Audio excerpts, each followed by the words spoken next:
I think I was in a system that I recognized was not going to support me in a continued sustainable climb. I think there were two different things. One is leaving, and then the other thing was talking about it. If we continue to just exist within the system, we are leaving the next generation with the exact same mess that we inherited. Welcome to Women We Should Know with international speaker, mindset reset mentor, author, and your host, Leslie Michaels. With audacious honesty and candor, the Women We Should Know podcast presents the wisdom and life-empowering insights of women who are the embodiments of innovation and social evolution. Please join Leslie as she shares potent conversations that will inspire your personal and professional evolutions. Welcome back to Women We Should Know. I am excited to start this week out with you. As I have shared with you before, often I will schedule these podcast recordings on Monday mornings because it just starts my week out on the right foot. There is nothing like being able to sit down and have a conversation with an audacious woman who is out there making changes, making meaning, coloring outside of the lines, not following somebody else's rules that have been handed down to all of us for generations. Now we're rewriting all of the books. And what a great way to start the week. And then, of course, the thing that makes it the most fun is that I get to share it with all of you. So today, let me tell you what we have in store for you. Today, we are going to be speaking with Amy Conway Hatcher. Now, Amy is a fierce advocate, a warrior career mom, a bold change maker, and a former federal prosecutor. After decades of managing 24/7 crises, climbing to the upper echelons of big law, and sacrificing family for career, Amy walked away from her high-paying equity partner job to reclaim her life. Bravo, right, women? She wrote infinitely more to shine a spotlight on systemic workplace inequities that hold women back. I doubt there's anyone listening in right now who doesn't know that story. Amy challenges leaders to take bolder actions to fix uneven playing fields, while advocating for women to stand firmly in control of their careers. Today, a partner in a boutique law firm, Amy thrives as an advocate, author, speaker, and mom of two amazingly feisty, quick-witted teens. Okay, obviously moms had an impact. So yay for her and yay for the world. Amy's committed to her true purpose and mission, using her voice to empower others to embrace change and to see the value in organizational culture shifts. Oh, well, without further ado, let me introduce you, please, to Amy Conway Hatcher. Hi, Amy. How are you this morning? Hi, I'm great, Leslie. So nice to be here, and thank you again for having me. Absolutely. I've been excited about this, thought about it several times over the weekend. Well, it's sort of exciting because we share so much in common. You run across people that you haven't met, and then you speak briefly and you realize how many other people are out there who have experienced some of the same things that you have. And that in and of itself is sort of magical because you can relate so well. It's a wonderful thing. It's one of the greatest gifts of my job. I get to find all these women who speak the same language as I do and have the same comprehensions. And then we each have more in other areas. So how fun is that? And then we get to come together and share it with all the women who are listening in. I have this little tradition. This is my little Leslieism that I like to start each episode with. And that is, I like to ask my guests, what is not in your bio that you would be willing to reveal to our listeners? So it's funny. I just wrote a book about myself and I never talk about myself. So I feel like I've dumped it all out there. But I guess what I would say, I was talking to my son about this on the way to school today, and he's 13 years old. And we were talking about how excited I get at sporting events where I see someone who is smaller, unsuspecting, nobody really expects that kid or that adult to crush it in competition. Mhm. And when the underdog comes out from out of the blue and makes themselves known. I think part of that resonates with me because, when I was in middle school and sort of where my kids are now or have recently been, I was a bit of an underdog. I felt like I didn't have a voice. I had to figure out how to fit in. I was sort of one of those awkward kids who became this force, this advocacy force for other people. If there's this part of me that remains, right, that is still resonates with that young, unsuspecting, competitive kid who comes out of nowhere and shocks everyone. I love those stories. I love those stories. And don't you just love being that woman? Yes, it's fun. It's fun to surprise people, right? Right. And even surprise ourselves along the way. True. And speaking of surprising ourselves along the way,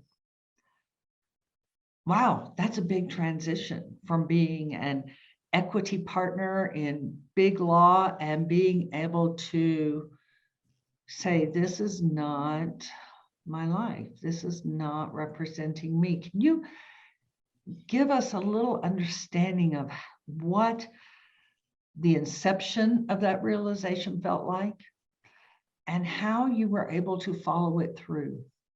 So, I'm still living it in a way. It's a weird question to answer because my answer today might be, different a week from now. And it's certainly a week ago, it's a little bit different. I think looking back, there were a lot of whispers that I have been hearing for years about what wasn't working. And it wasn't just in my own head. There were people around me. There were clients. There were other peers who were telling me that the schedule that I was keeping, the pace that I was keeping was so insane and unsustainable. And I was in an environment where what I was advising clients to do was not what we were practicing. Right. So it felt like living in sort of two different worlds.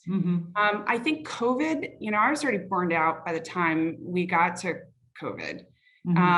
And I was really trying to make sense of it all. I was taking a leadership course and I was writing a leadership book and I was talking to my kids about leadership and doing all of these things to figure out what it was that I didn't understand, to figure out maybe what I needed to do to change the system. And really what I came out realizing is that the system was changing me. That if I looked at myself in the mirror and I continued to do what I was doing and I accepted less for myself, then I would advocate clients accept for themselves, right? Or that I would advise a friend that I was going to become less like me and more like them. And that was not something that I wanted to do. It was I think there was this process, right, that I went through where it was a look in the mirror of, am I really living what I believe in? And I think I was in a system that I recognized was not going to support me in a continued sustainable climb. And I had to pivot. I think there were two different things. One is leaving, and then the other thing was talking about it. And that was a whole other mountain, probably the hardest mountain I've ever climbed with all the cases that I've had. It was probably the most difficult thing to talk about it and really recognize some of the challenges that I had been facing for many years that I had sort of stuffed under my warrior suit and, marched on. So it's, I don't know if that answers your question, but it's sort of all part of the ongoing journey that I'm still going through. It does, and more. There's just a lot to unpack there that's so fascinating. Let's start with the system was changing you. How often do we see this with ourselves, with our women, with our friends, our sisters?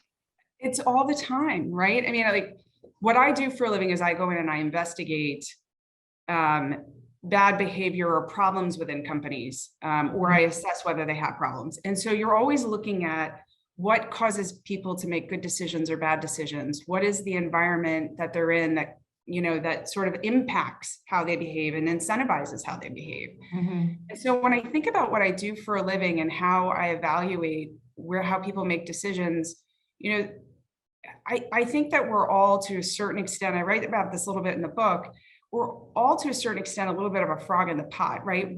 Right. We live in this environment that we become okay with. We have to become okay with it, either because financial reasons we have to stay there, or it's a job that we like. But we sort of, over time, start to accept the little things that are annoyances or maybe inequities that that might bother us in the beginning, but we stay, because to play the game, we have to buck up and play the game. And so, over time, these things build up, and it's the multitude of paper cuts. It's not, some extraordinary event. It can be, but for me, it wasn't. It's that multitude of paper cuts. And so I think as you live through it, you realize how much, if you really stop and look at it, how much you're accepting, that when you're talking to your daughter or your best friend or your sister, you would shake your head and say, why are you doing that? Right. I think it requires some serious self-reflection, and sometimes admitting things to yourself that you don't want to see. Absolutely. And we all know you can talk to kids until you are blue in the face, but what they learn is what they see. Very true. Yeah. Very So true. we're teaching our daughters to continue in the generational oppression, systemic oppression of themselves. And I think it starts at such a young age, because there are Yes. so many things that we tell them, don't let that bother you. Don't speak out against that Exactly. inequity, because people will criticize you Yes. for speaking out. People will say that you're weak. Oh, you're one of those women. And then, you start to see how that lack of speaking out, that lack of supportive structures, starts to impact the way that people become smaller, Right. not bigger, and Right. not standing up for the right things. Right. One of the things I find fascinating about the idea of becoming smaller is the loss of equity, the loss of capital in terms of intelligence, in terms of brilliance, in terms of what can be brought to the world if that person's filling their whole skin. And that is such a powerful statement. So I would walk into a client boardroom or C-suite office, right? And I would say, look, I'm going to give you news that you don't want to hear, that's going to make you mad, that's going to be uncomfortable. But I'm a straight shooter. I'm going to tell you like I see it. I would go in and have those conversations every single day. Mhm. And within my own environment, I had to be smaller. I couldn't be that same advocate, that same person. And one of the things that I found in talking to women after I left was that so many of us feel like we can't advocate for ourselves. And I thought, wow, that's so crazy, especially in law, where our job is to fight for fairness and equity for our clients. Yes. Yet we couldn't advocate for that for ourselves at home base, in our own Right. system where we live every day with our colleagues. That to me was crazy, Leslie. If women in law cannot fight for their own best interests, where do they get their voice cut off in terms of fighting for every woman's better interest?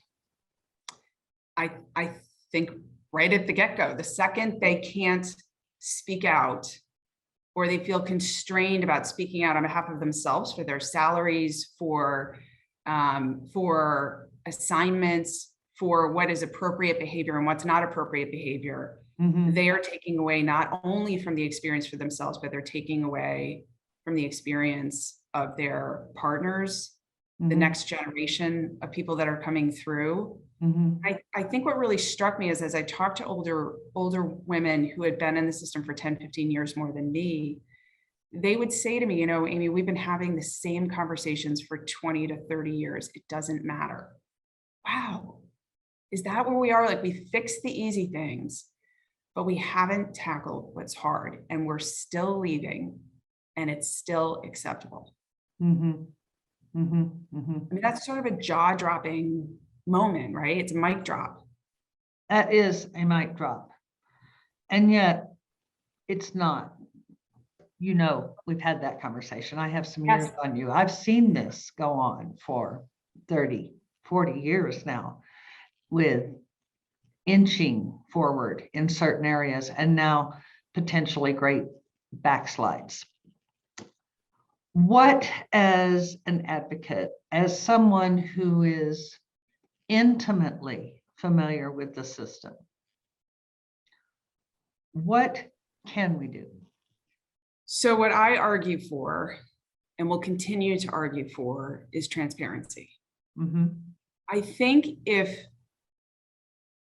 organizations are not committed to equity, and really committed, I don't mean saying you have a diversity program, or that you believe that you need diverse ideas at your table, because you do, and that's true. What What are I you call the yada, yada, yada of it. Exactly. Yeah, What are you doing to invest in it? And right. if it's not a priority for you, then you need to say that. Just say it and admit it. Mhm. Allow people to make really good decisions and informed decisions about their career as step one, right? Mhm. So that they understand the deal that they're making and the deal that you're offering. Mhm. What I found so often was that organizational leadership would make these promises and present these rosy pictures of what they were committed to. And everybody wants to be committed to it, let's be honest, right? I mean, but at the end of the day, there are only so many dollars to go around, and there's only so much muscle you're going to put behind certain things. And so, exactly. So say what you mean Mhm. and mean what you say. Mhm. And don't just talk the talk, you've got to walk it. And if you're not going to walk it, then you need to be honest with people, because there are young women who are coming out and making really important decisions about what to do with their career as they're having families, as they're struggling to figure out what they want their lives to look like. And look, if you sell people a bill of goods, what's going to happen is at some point they're going to resent you, and they're going to be angry, and they will continue to leave, and they will cause other people to leave. So if you Right. really want to understand and fix the problem, you need to start being a little bit more candid and honest and transparent with what it is that you're willing to offer, can offer, and what the expectations are on the other side. Mhm. That's a first step. It's Right. not the only step by any stretch. The fact that most companies will never be transparent Mhm. until it is so socially unacceptable to not be, that they have to. And that's, I don't know if I'll see that in my lifetime. You and me both. But what is poignantly has been poignantly apparent to me for a long time, and is not discussed in the language I use, and I've been accused of using too harsh of language, but oh well. And that is the fact that these companies will not deal in transparency is an indicator that they know the value women are bringing. They know the value women are bringing. Because if they thought it was less, or they didn't understand it, they'd be glad to be transparent. The only way they can maintain the status quo is to not be transparent, which is an overt action of abuse. Now we get into my strong language about it, but it is an abuse of their intellect. It is abuse of their emotions. It is abuse of their time, their energy, their psychic space. And what is the possibility that we could at some point start calling it I think usury, now. start calling it abuse, and really hold their feet to the fire, those who actually can feel the fire burning? I think the time is now. And I think the reason for it is because so many women are leaving. The numbers tell you everything you need to That's know. right. women are leaving disproportionately to men. The studies are there that women were burning out long before the pandemic. Yes. That was there. The leaders knew it. So to conveniently rewrap the package and say that the pandemic created this scenario where women all of a sudden burned out. I mean, I got to tell you, Leslie, as you know, if it had just been a pandemic, women can handle that any day. I mean, we deal with Women could so have many. handled the pandemic without batting an eyelash. Right. We are And we can, so tough, strong. We have so much grit. right. And so like, that tells me we were exhausted walking into that. The Exactly. pandemic made us wake up and look around and say, what the hell are we doing? That was Right. the final straw in many camel packs.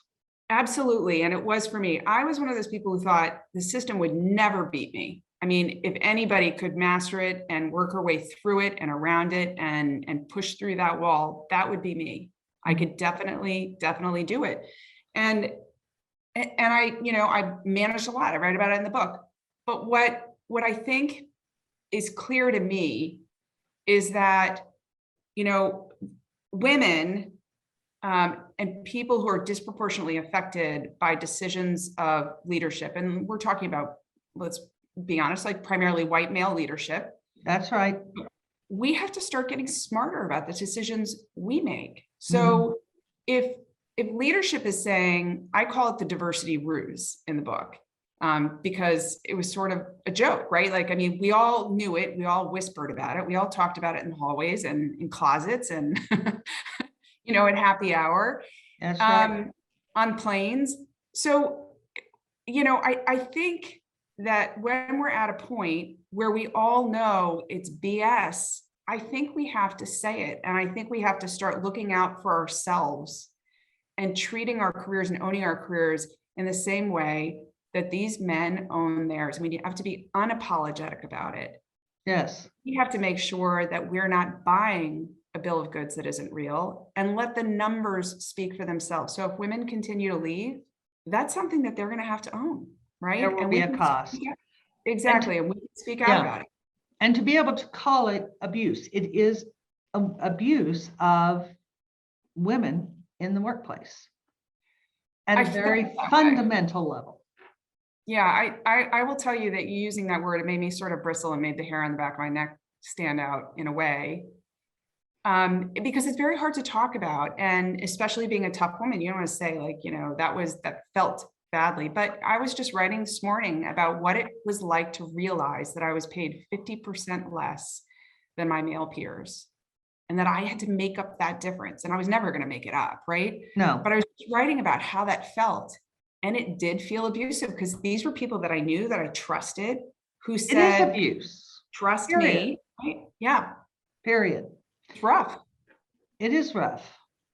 And just a shout out of congratulations and appreciation to all those women who are leaving, senior women who are leaving and taking their established community capital with them and starting new businesses and founding women-founded, women-owned, women-run businesses are outpacing men in terms of gains. So for those of you listening, it's not all dark, but we have to make the changes. When we start taking the bottom line. When right? we start taking the bottom line. Exactly. Yes.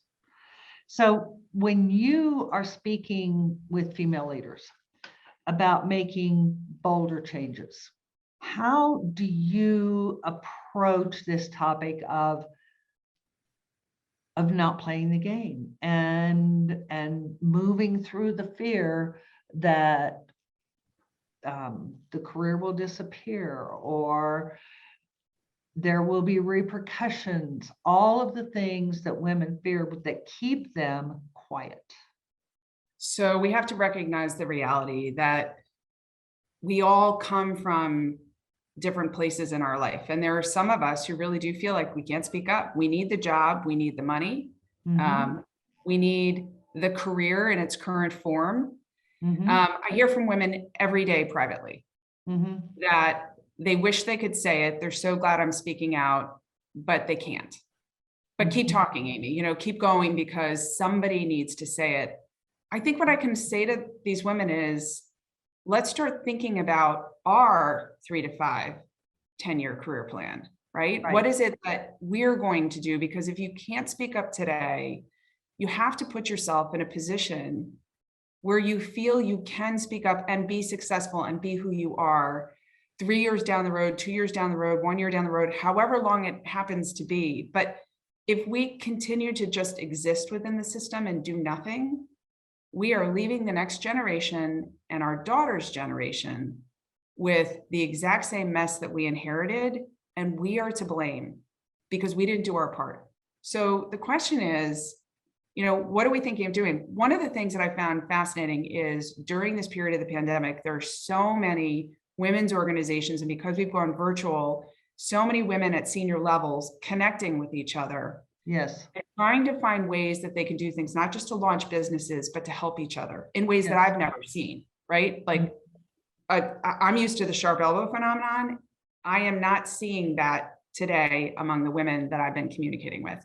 Right. And to me, that's inspiring, because I think that if we can continue to talk and grow and move and build new things, right, and advocate for each other in new ways, we will start to give others confidence that they can join us. Yes.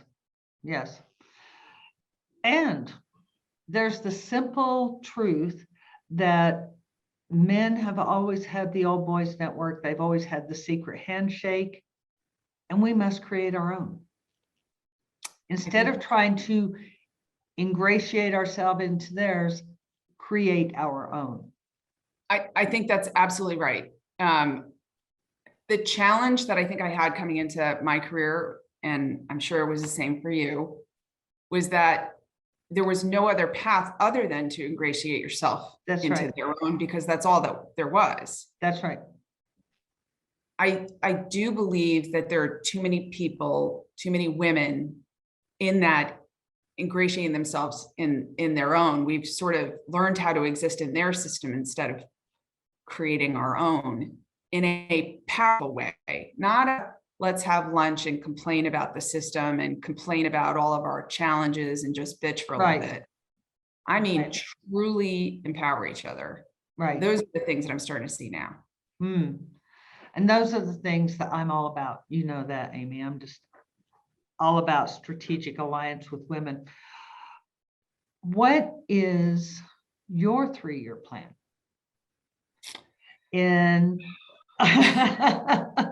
Yep, we're going to go there. In using your voice to empower others. So one of the things that I'm thrilled about right now, but also terrified about, is for the first time in probably 30 years, I don't have a plan. I don't have a specific plan. I am engaging with women and learning about what's out there in ways that I never had time to do. And I'm reading and speaking and thinking and writing in ways that I never had time to do. Exploring, right? I'm being curious about what is out there. The last thing I want to do is share a checklist that has no hope of making any change and putting that out there and saying, here's the solution. That's what everybody wants. Everybody wants me to say, what is it that what are the 5 things that we could do better? Give us that list. That's the chicken way out, right? I'm really looking forward to and am exploring, understanding, reevaluating, reassessing, and trying to think through with other women, what are the creative things that we could do to, in this new environment, thrive, right? We are in such a different workspace today than we were even 2 years ago. So anything that I could say about what happened at the beginning of my career, even 5 years ago, would be totally irrelevant now. It's almost resetting this new normal and figuring out what are the things that we could do to ride that train to a completely different place. So my plan right now for the next probably year or so is to continue to see what the universe has to deliver in ideas and relationships and opportunities and to consider things, frankly, that I'd never considered before. And then I'll take it from there. The hardest thing is not being over planned so that I can see what is delivered. Over planning. We are the worst. Women are the worst. We've had to be able to work, fulfill all our unpaid labor, take care of the elders' end days. It's hard to stop, isn't it? It is. It's hard to slow and let your brain recharge and work in new ways. I think it's exciting now, because if we don't stop and give ourselves time to think and understand and evaluate and reassess and learn and be curious and talk to the next generation, figure out what they want, we'll never solve these problems. We never will. And it is hard. So I just want to acknowledge that for all those women out there listening going, but it's hard. Yeah, it's hard. It's hard, but we're going to all do it anyway. And the strategy, we can, because right. we're women, we can do whatever we choose to do. The minute we get our mindset, there's no stopping a woman. I think about it as, when I was young and I didn't have kids, my brain would switch on and off depending on what job I had to do. So it would just be a click. And then when I had kids and I had to juggle a big job and clients and, everything else that comes with family, it was like having an 8-lane high-speed highway that I was managing at any given time. And if I think about doing that and I apply that same brain power to this problem, and I'm joined by other women who have wholeheartedly experienced this problem and want to approach it in a different way to make changes that are really more sustainable for our colleagues, our friends, and our kids, I think we really can make some impactful changes. If you think about how things have changed in the workplace just in the last 2 years with COVID, where employers are having to pay attention to what people think and what they want in their careers. Yes. And I intentionally speak with a lot of millennial women. I've had the opportunity to speak with a few Gen Z women. They're not having it. They're just not having it. Are you having those conversations? Yes. In fact, I've had many of those conversations, but I had a really funny one where this woman came up to me at an event, and she said, she had her husband with her, and she said, "Oh my God, honey, that's her. That's the woman I had lunch with a couple of years ago." And she came up to me and she said, "I'm so glad to see you again. You're the woman I had lunch with. And I went home and I told my husband, I never want to be her. I never want to do what she has to do to succeed. If that's success, I'm out." And she said it was the best lunch I've ever had. And I thought to myself, oh God, right? I felt like a zoo animal that everybody's sort of looking at. But what really opens my eyes to it is, that people don't want to work in the same way. And they're seeing that people in my generation have not made the inroads and have not made it look any better or any more fun. No. For anyone in the younger generation. And what they're saying is they want to craft a career that allows them to live the life they want to live. And what I focus on is live the life they want to live. And I realized I wasn't really living.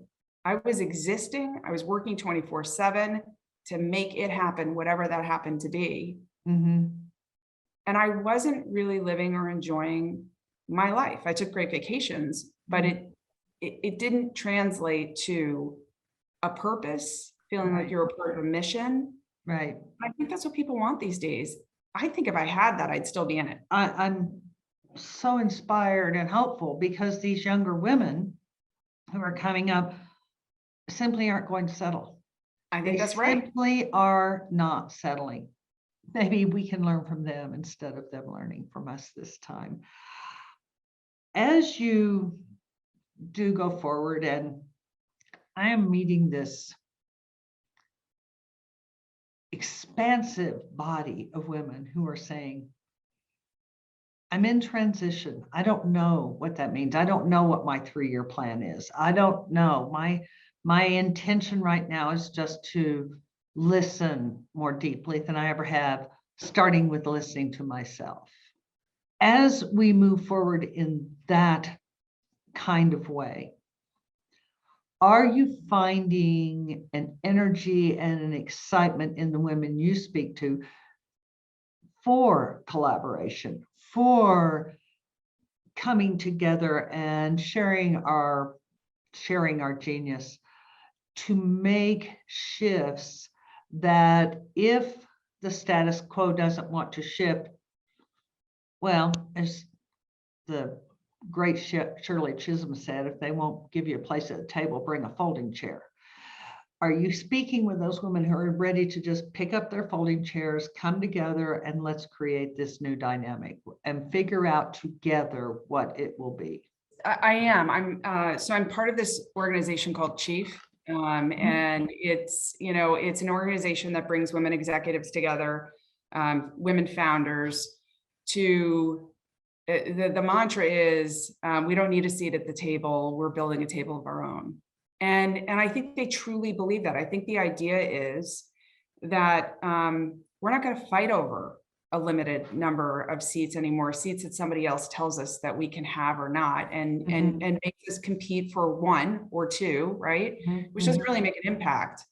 I think people are genuinely thinking about reconstructing their lives to build power tables, kitchen cabinets, ways of mentoring, sponsoring, championing each other in an environment that where we can be successful and where we can drive profit and revenue on our own terms.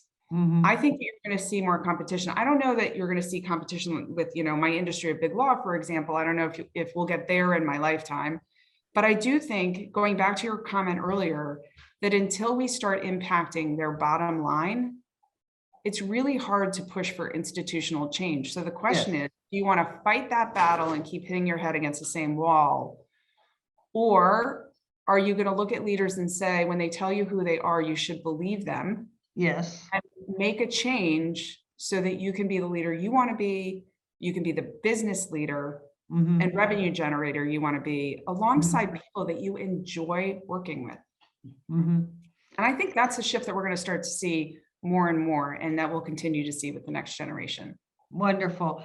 And the thing that I'd like to ask about this, the thing I always think about is the women who are not in leadership positions. Maybe they didn't aspire to be, maybe they prefer being a team player, or maybe they just didn't find their way into that hall. Are you seeing an expansion in the many women you're involved with in mentoring for women, for the women who are not in leadership, the women, because it's wonderful for the leaders. It's great if we can have a good life, Amy, and not be beholden, as it were. But what about our younger sisters? Are you seeing movement toward determining how to include them, how to invite them, how to support them? Yes, and you're seeing my dogs play in the background, so I know they are so cute. I am, I saw that there's an interesting dynamic that I saw. I saw women also being exhausted with senior women being exhausted with having the responsibility of mentoring younger people. When we didn't have mentors for ourselves, we didn't have, again, the kitchen cabinet that people have. So I am starting to see that people are re-engaging and doing more of it. I have a mentee, and I will tell you, one of the conversations I had to have with her was, look, I'm willing to help you with any opportunity, but I don't want to chase you. I want you to be an equal partner in this mentorship game. I will be available to you whenever you need it. You have my phone number, you have my, my text. And the relationship that we have to build is a two-way street. And I'm hearing other women do that. And I would say that we're seeing more impactful mentoring kind of relationships, at least so far. And I do think that people want to help other women grow in whatever capacity they want to grow in, Right, whether right, right. it's in a leadership position or not. And, leadership is sort of overused, Leslie, because everybody wants to be a leader as who they are. I And know, what do we mean anymore? it's tired. It is.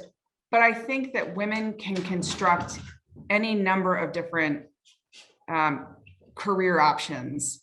Mhm. I think part of it is a question of getting out there and meeting people and being curious and figuring out what are the different potential options that are out there for folks. Right. And what is it that fills your soul? And that's the big piece.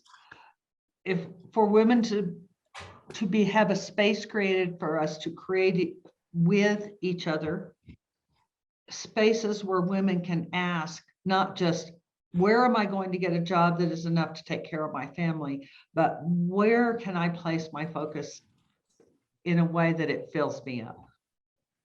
I think that's right. Yeah. There's been too much of the first and not enough of the latter.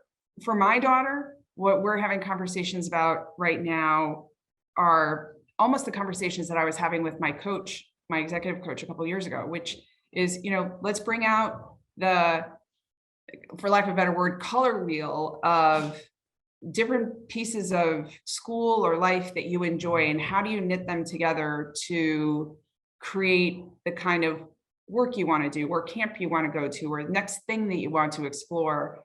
I think that women have to do the same thing. I do think we get on this gerbil wheel where we feel like we have to do that thing. We're so tunnel visioned into one thing. Yes. And we network around that one thing. We work around that one thing. We study that one thing to be the very best we can be.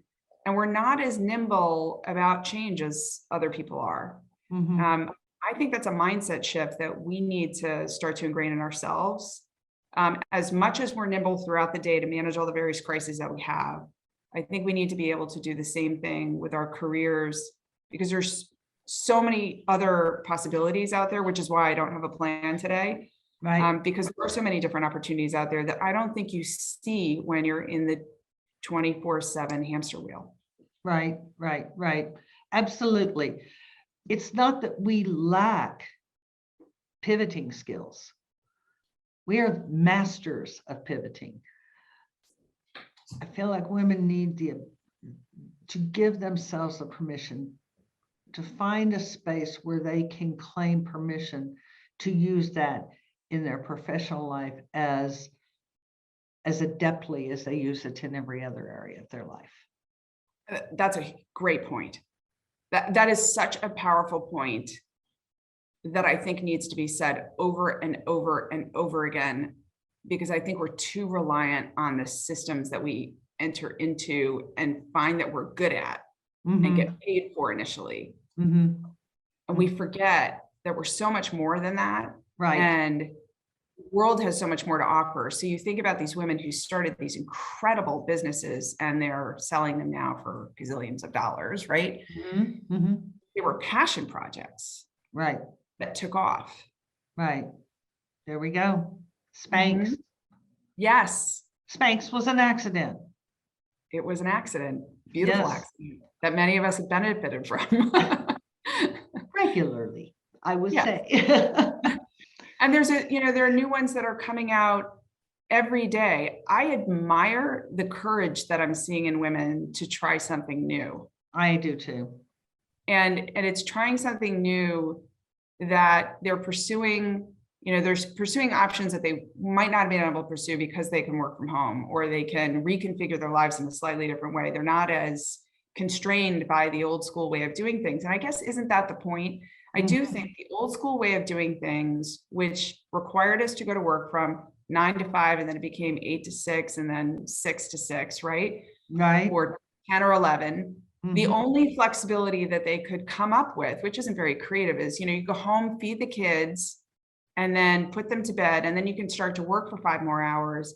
I mean, those days are gone. People are more productive when they get sleep, when they're inspired, when they have the opportunity to learn and be curious about life and the business. When they put actual nutrition instead of the deli down the street in their body. Exactly. Exactly. And I I think if you give people that freedom to do things in a way that is healthier, Mhm, that allows us more time to, again, just process and think, I mhm, think we're going to mhm. get incredibly creative outcomes that we hadn't even thought of, that we hadn't even given consideration to. Absolutely.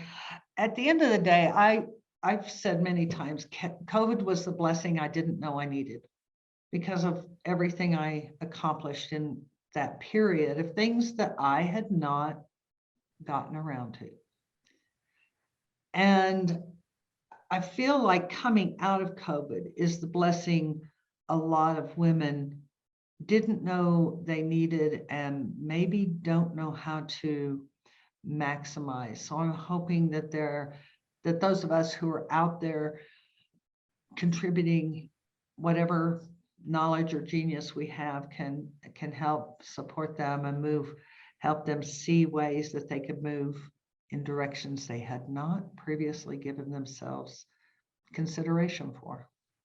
I think that's right. I say that, I had shoulder surgery in the middle of COVID, and I think that that was the universe's way of taking a bat to my head and saying, you will slow down.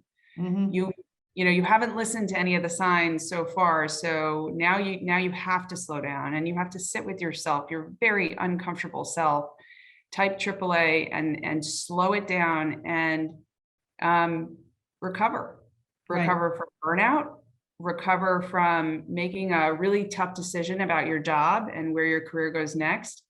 And guess what? You don't have to have a plan. The beauty of it is that you can take this time how to learn how to be your best self, Mhm. how you can most effectively help other people and move the needle forward in ways that are most impactful, Mhm. and use your voice as an advocate to do what you were really meant to do. Absolutely. They surgically removed the world from your back. Yes. Do I dare even bring this sentence up? Because we could go off on another tangent and keep going, but that's okay. I'm going to do it anyway. One of the things you said, be your best self. One of the things I see so many, too many women doing under the guise of being their best selves is just working harder. They they have lost context with the difference between being their best self and being the best worker bee. You're talking to one of them. Well, of course, I know this because if I hadn't done it, I wouldn't have had the revelation. So, yes. So for women to, I guess I would like to invite women as we come to our close today to look at, are you being your best self or are you being the best worker bee? And where do you want to just make tiny micro step changes, but always keep moving in micro steps? Amy, thank you for coming on. It has been so fun to have a conversation with you. Thanks, Leslie. It's an honor And to be here. I feel absolutely confident that our listeners have gotten many nuggets from you. And women, you want to be sure and take a look at Amy's book, Infinitely More. And I will do for you what I always do for you. I will have Amy's URL, whatever contact information she wants to put. We'll have her book, the name of her book there to remind you, because if you're jogging or driving, I don't want you to stop and find a pen to write it down right now. We'll put all this in the program notes on her episode so that you will be able to connect with her directly. So thank you, Amy. And I know you'll send all that over. I think I have it all now. And we'll be able to put that in the program notes so that our listeners can reach out and thank you for writing the book or ask you a question or whatever it is. Thank you for being here. Thank you so much. And I'm happy to help out wherever I can. Absolutely. You are a warrior. I love that about you. So as we close out for today, yes, I do know that you got many nuggets, many insights, many aha, going to have to think about that. So carry those with you today. Enjoy them, roll them around in your mind, roll them around on your tongue, speak them out loud, and see how they feel. And as you're doing that, remember today to be kind to you. Thanks for tuning in, everyone. We hope you received inspiration for expanding your own social innovation and influence. Help us inspire others by sharing this episode and leaving your comments over at lesliemichaels.com/podcast. For more tips, insights, and support in creating a fully audacious, professional, and personal lifestyle you love, visit our Women We Should Know community on Facebook.